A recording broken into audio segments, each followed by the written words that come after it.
Hello friends, मैं आज़ाद sir. आपका अपना YouTube channel mentor study point में स्वागत है। जैसा कि आप जानते हैं कि मैं आप लोगों को अपने यूट्यूब चैनल के माध्यम से मॉडर्न हिस्ट्री यानी आधुनिक भारत के बारे में बता रहा हूँ और साथ ही साथ हम लोग आधुनिक भारत को पढ़ भी रहे हैं।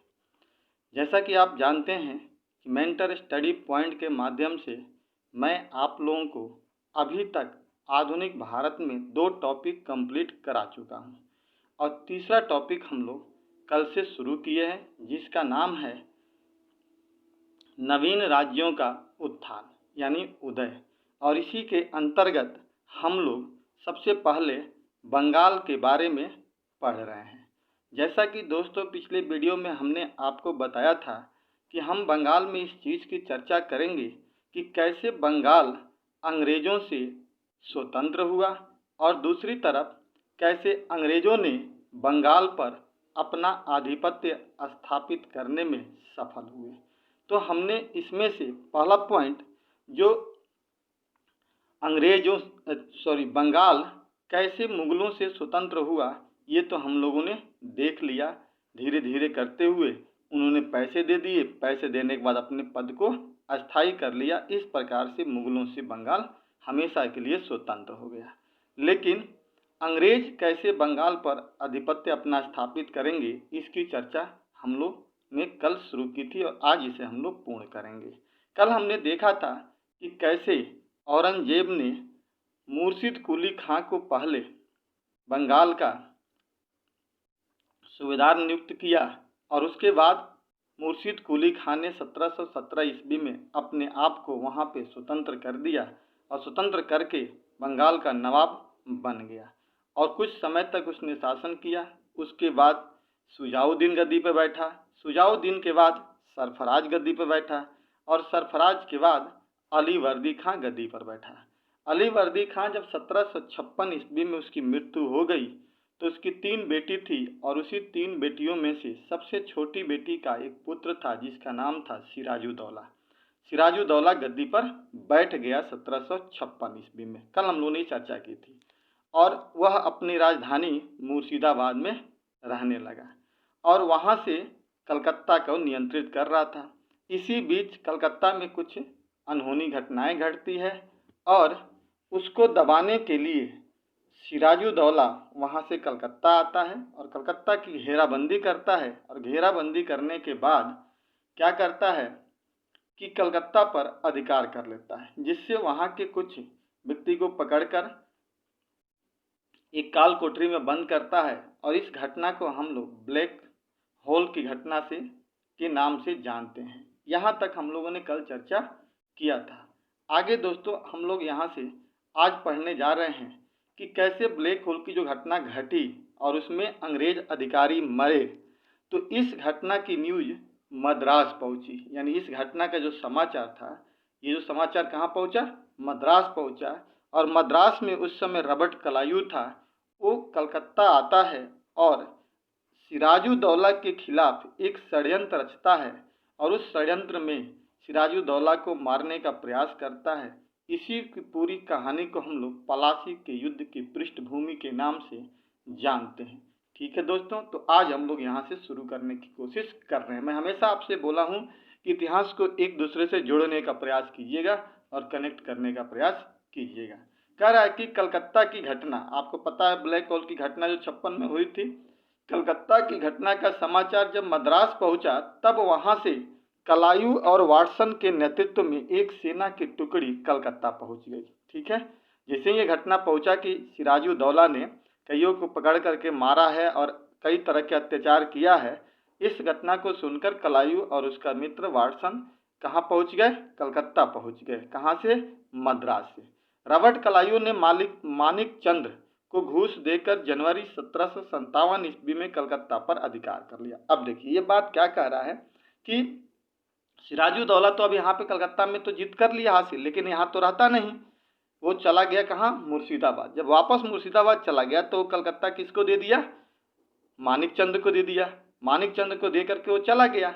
अब जैसे ही रॉबर्ट क्लाइव यहाँ पे पहुँचा तो उसने मानिकचंद से संधि करके पुनः उसे पैसा दे करके और क्या कर लिया, कलकत्ता जो इसके हाथ में पहले से था उसको वापस ले लिया। और उसके बाद फिर से सिराजुद्दौला से भी एक संधि किया और सिराजुद्दौला से संधि करके क्या कर लिया, 1757 में अलीनगर की संधि से कलकत्ता को वापस ले लेता है। कलकत्ता का ही नाम दिया गया था अलीनगर, जो सिराजुद्दौला ने दिया था। ठीक है, तो इसी बीच कलायू और नवाब के बीच 1757 ईस्वी में अलीनगर की संधि भी होती है। याद रखिएगा, अलीनगर की संधि कब हुई थी, 57 में हुई थी, रॉबर्ट कलायू और नवाब के बीच में, जिसके माध्यम से बहुत सारे अधिकार जो थे वो पुनः वापस किसको मिल गया, कलायू को मिल गया, जिस अधिकार को नवाब ने छीन लिया था। अब आगे कह रहा है कि मार्च 1757 ईस्वी में कलायू और वाटसन के नेतृत्व में फ्रांसीसी व्यापारिक केंद्र चंद्रनगर पर अधिकार कर लिया। कौन कर लिया जी, अंग्रेजों ने। एक तरफ उन्हें जैसे ही कलकत्ता का अधिकार मिल गया, उसके बाद 57 में कलायू ने क्या किया, वाटसन के नेतृत्व में फ्रांसीसी व्यापारी नगर जो था चंद्रनगर, उस पर आक्रमण किया और फ्रांसीसियों से चंद्रनगर को जीत लिया। 1757 की ये घटना है। और इसी समय आपको याद होगा कि द्वितीय कर्नाटक युद्ध भी हुआ था, जहाँ पे फ्रांसीसी हार गए थे। ठीक, तो इस प्रकार से कलकत्ता से इनकी अब धीरे धीरे जो अधिकार था वो फ्रांसीसियों का समाप्त हो गया। तो ये तो एक क्या था, हमने देखा प्लासी के युद्ध की पृष्ठभूमि कैसे तैयार हो रही थी, कि अब ये घटनाएं घट रही थी। अब हम देखते हैं नवाब के विरुद्ध षड्यंत्र कैसे होता है। नवाब के विरुद्ध षड्यंत्र, ठीक है, कह रहा है कि चंद्रनगर पर अधिकार करके अंग्रेजों ने बंगाल में फ्रांसीसी शक्ति को तो समाप्त कर दिया, वहीं दूसरी तरफ कलायू ने सिराजुद्दौला के खिलाफ षड्यंत्र रचा, जो इस प्रकार है। अब देखिए, जैसे ही कलायू ने क्या किया, फ्रांसीसियों को हराया, तो फ्रांसीसियों को हरा करके क्या कर लिया, कलकत्ता पर तो अधिकार कर लिया और चंद्रनगर पर भी, और साथ ही साथ सिराजुद्दौला के खिलाफ उसने एक षड्यंत्र करना भी शुरू कर दिया। जो वहाँ के लोग थे उनसे बातचीत करके, या चाहे जितने भी लोग सिराजुद्दौला से नाराज थे, क्योंकि बहुत लोग ना उससे नाराज थे, उसके अधिकारी भी बहुत सारे नाराज थे, क्योंकि वो तेज तरार आदमी था और उसकी तेज तरार के आगे बाकी लोग क्या थे, नतमस्तक थे, इसलिए सभी लोग उससे नाराज रहे थे। तो इसलिए इसने एक षड्यंत्र रचने का प्रयास किया। षड्यंत्र क्या था जी, तो पहला पॉइंट कह रहा है कि नवाब का प्रमुख अधिकारी नवाब से असंतुष्ट थे। अभी हमने चर्चा किया कि बहुत सारे जो अधिकारी थे वो नवाब से क्या थे, असंतुष्ट थे। इसका लाभ उठाकर कलायू ने एक षड्यंत्र रचा, जिसमें नवाब का प्रधान जो सेनापति था मीर जाफर, उसको अपनी तरफ शामिल कर लिया और उसे लालच दिया कि तुम मेरे साथ अगर शामिल हो जाते हो और हम युद्ध में अगर सिराजुद्दौला को मारने में सफल हो जाते हैं तो मैं तुझे बंगाल का नवाब बना दूंगा और आप मुझे उसके बदले में 24 परगना का जमींदारी दे दोगे। और ये बात तय हो गई। और इसी से क्या हो गया, लालच में आकर मीर जाफर ने इस षड्यंत्र में भाग ले लिया और रॉबर्ट कलायू का साथ देने के लिए तैयार हो गया। इसके अलावा एक तो मीर जाफर मिला, इसके अलावा लतीफ़ खां था जो एक अन्य अधिकारी, ये भी था, ये भी क्या हो गया, रॉबर्ट कलायू के साथ मिल गया। अमीन चंद जो बंगाल का धनी व्यापारी व्यक्ति था और इसी ने सबके बीच मध्यस्थता कराई थी, ये भी क्या हो गया, रॉबर्ट कलायू के पक्ष में चला गया। जगत सेठ जो कलकत्ता का सबसे बड़ा साहूकार था, पैसे वाला, यह भी इसके पक्ष में आ गया। और मीरन एक व्यक्ति जो मीर जाफर का पुत्र था, ये भी। इस प्रकार देखा जाए तो इन सारे लोगों को लेकर के रॉबर्ट कलायू ने क्या किया, एक षड्यंत्र रचा। और वो षड्यंत्र किसके खिलाफ रचा, तो रॉबर्ट कलायू ने सिराजुद्दौला के खिलाफ यह षड्यंत्र रचा। और ऐसी स्थिति में सिराजुद्दौला को अब वह युद्ध के लिए ललकारने वाला था। और ऐसे में पहले ही तय हो गई थी कि मैं जब युद्ध के लिए उसे ललकारूंगा तो वहां पे जब वो आएगा तो मीर जाफर क्या करेगा, अपने सेना को आदेश नहीं देगा। और जब आदेश नहीं देगा तो हम लोग क्या करेंगे, सिराजुद्दौला को पकड़ करके कैद कर लेंगे और उसके बाद मार देंगे। और मारने के बाद मीर जाफर को बंगाल का नवाब बना दिया जाएगा।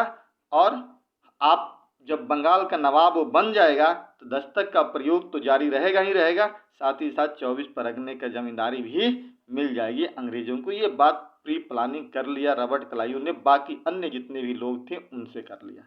इसके बाद हम लोग देखते हैं, अब आता है प्लासी का युद्ध, कि कैसे प्लासी का युद्ध होता है।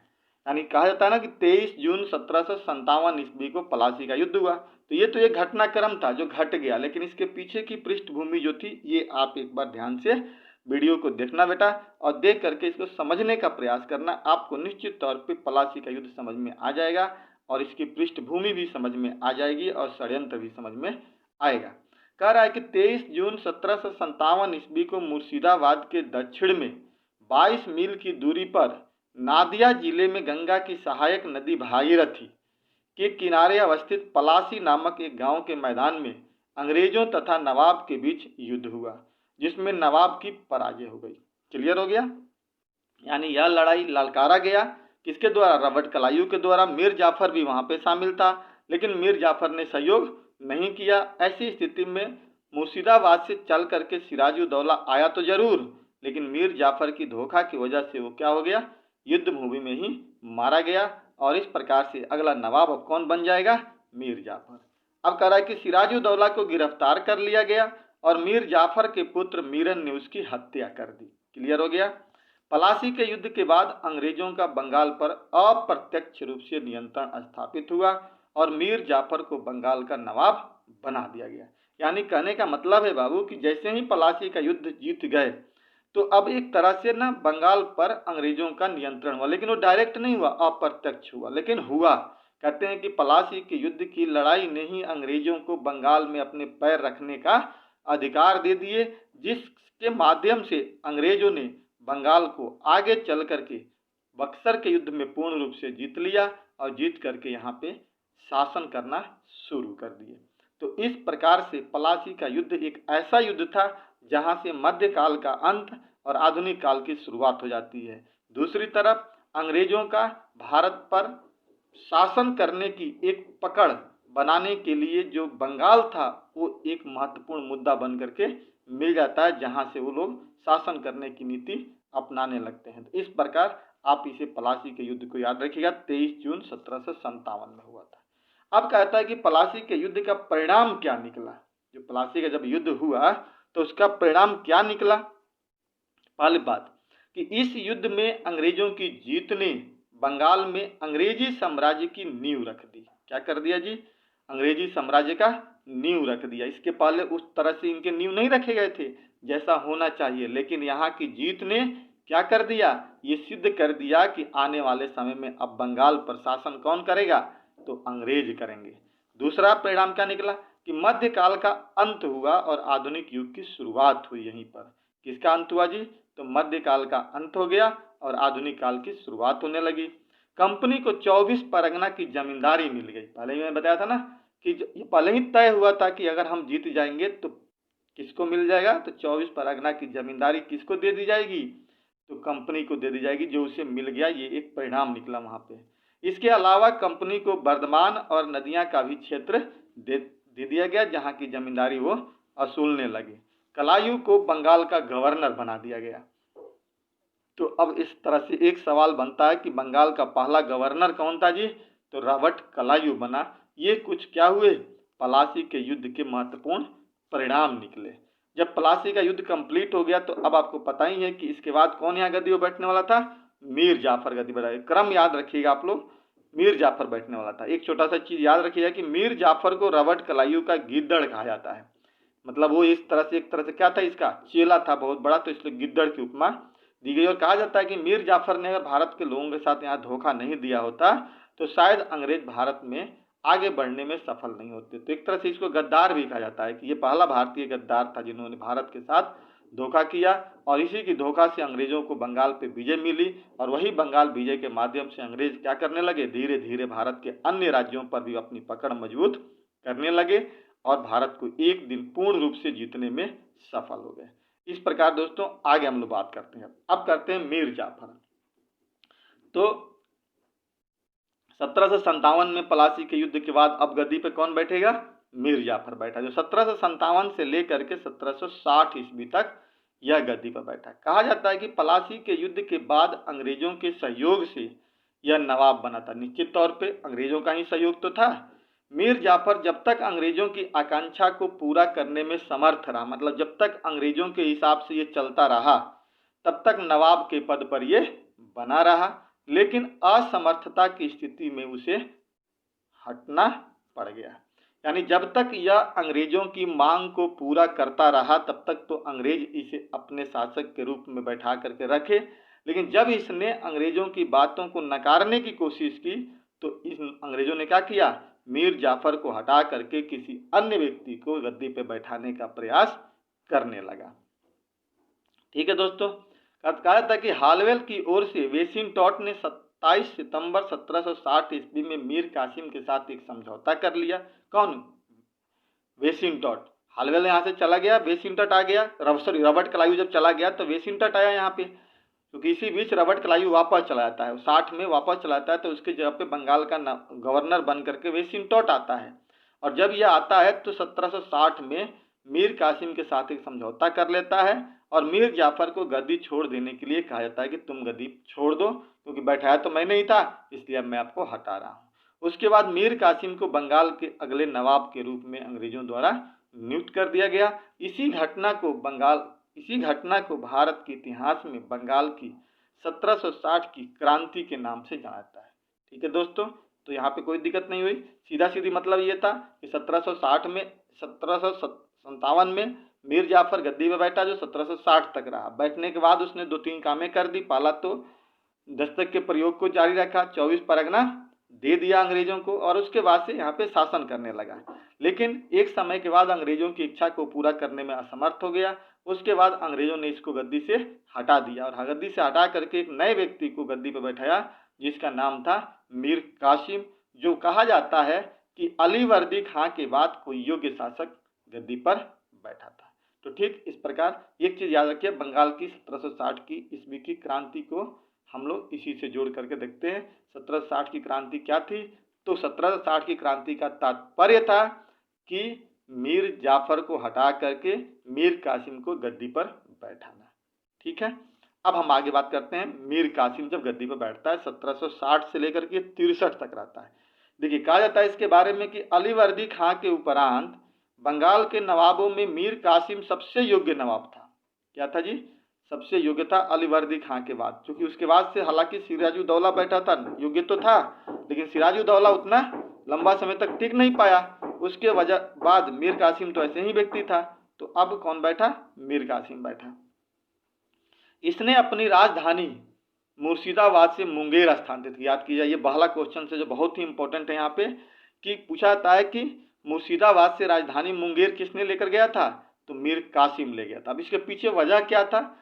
तो मुर्शिदाबाद जो थी ना, वो राजनीति का गढ़ बन चुका था, वो षड्यंत्रों का गढ़ बन चुका था। तो इसने सोचा कि अगर अंग्रेजों के खिलाफ कोई काम करना है, मिलकर कहीं तो करना है, अगर उनके खिलाफ कोई काम करना है तो हमें सबसे पहले अपने राजधानी को यहाँ से हटानी पड़ेगी, ताकि उनसे दूर हट करके हम उनके खिलाफ कोई काम कर पाएं। इसलिए मीर कासिम ने मुर्शिदाबाद से मुंगेर राजधानी को हस्तांतरित करने का प्रयास किया। उसके बाद मुंगेर में ही तोप एवं बारूद तथा हथियार की फैक्ट्री स्थापित की। क्या किया? वहीं पे तोप, बारूद और हथियार की फैक्ट्री स्थापित करने का प्रयास किया अंग्रेजों द्वारा। दूसरा पॉइंट हो गया। अब देखिए, राजधानी परिवर्तन किया, अंग्रेजों ने कुछ नहीं बोला। तोप बनाने की फैक्ट्री रोकी, कुछ नहीं बोला। लगा कि चलो कोई बात नहीं, कुछ कर रहा है। लेकिन अंग्रेजों द्वारा दस्तक के दुरुपयोग को रोकने का इसने प्रयास किया। जो अंग्रेजों को जो दस्तक का उपयोग मिला था, जो व्यापारिक फरमान होता था जो मिला था, उसको इसने प्रतिबंधित करने का जैसे ही प्रयास किया, वैसे ही अंग्रेजों ने इसके खिलाफ आवाज उठा दी। ऐसे कह रहा है कि अंग्रेजों द्वारा दस्तक के दुरुपयोग को रोकने का प्रयास किया गया। ऐसे कार्य करने से अंग्रेज इससे ईर्ष्या करने लगे, यानी उससे नफरत करने लगे। दस्तक के प्रश्न पर दोनों के बीच तनाव उत्पन्न हो गया। किनके बीच में जी? तो अंग्रेज और मीर कासिम के बीच तनाव उत्पन्न हो गया। ऐसी स्थिति में 1763 में अंग्रेज ने मीर कासिम को हटाकर पुनः मीर जाफर को बंगाल का नवाब बना दिया। अब कौन गद्दी पर बैठ गया जी?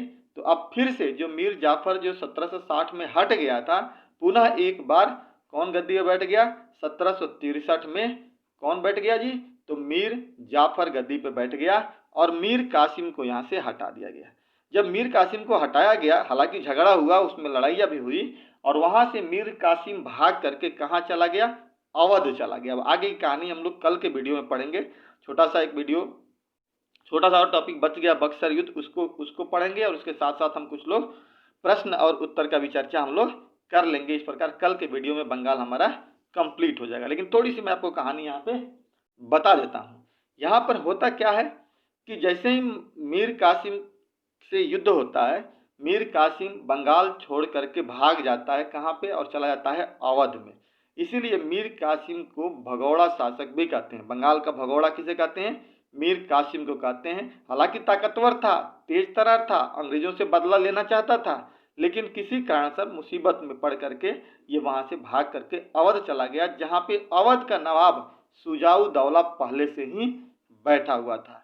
और वहीं पर अवध में ही मुगल सम्राट जो इस समय शाह आलम द्वितीय था, वो भी अवध में ही बैठा हुआ था। इस प्रकार भारत की 3 महाशक्तियां कहाँ पे मिल गई? तो आपको अवध में मिल गई। एक तरफ अवध का नवाब खुद सुजाऊ दौला, बंगाल का भागा हुआ भगौड़ा शासक मीर कासिम, और मुगल सम्राट शाह आलम द्वितीय, तीनों मिल गए। और इन तीनों को मिला करके मीर कासिम ने एक नया षड्यंत्र किया, एक नया युद्ध की तैयारी की, जिसको हम लोग क्या कहते हैं? बक्सर का युद्ध कहते हैं। 1764 में बक्सर का युद्ध हुआ था, और इसी बक्सर के युद्ध में अंग्रेजों की हार हुई थी। इस कहानी को हम लोग कल के वीडियो में करेंगे, और इसके बाद जो कुछ प्रश्न होगा उस प्रश्न का भी चर्चा बंगाल से जुड़ा हुआ जो होगा उसकी हम लोग क्या करेंगे? कल के वीडियो में करेंगे। इस प्रकार दोस्तों, मेरे ख्याल से आपको बंगाल का जो विजय है उस विजय के बारे में आपको कंसेप्ट क्लियर हो गया होगा कि कैसे अंग्रेजों ने बंगाल को जीता, जो अभी थोड़ी बची हुई है, और कैसे मुगल सम्राट से बंगाल का नवाब अपने आप को अलग होकर के स्वतंत्र हो गए, और इस प्रकार से बंगाल पर अधिकार करने में अंग्रेज भी सफल हुए। और जैसे ही अंग्रेजों की पकड़ यहाँ मजबूत होती है, उनकी राजनीतिक अधिकार धीरे धीरे मजबूत होने लगते हैं। तो इस प्रकार दोस्तों, आपको ये वीडियो समझ में आ गया होगा, और प्लासी के युद्ध के बारे में भी समझ में आ गया होगा। इस प्रकार अगर आपको ये वीडियो अच्छा लगा होगा या अच्छा लगेगा तो आप इसे लाइक जरूर कीजिएगा, कमेंट जरूर कुछ ना कुछ लिख दीजिए, ताकि हम देखें कि क्या आपका इरादा है, क्या आपके कमेंट आ रहे हैं। और इसे लाइक करना, शेयर करना ना भूलिएगा।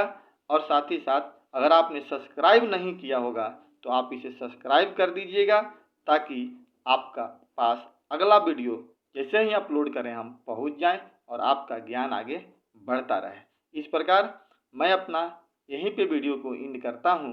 जय हिंद, जय भारत।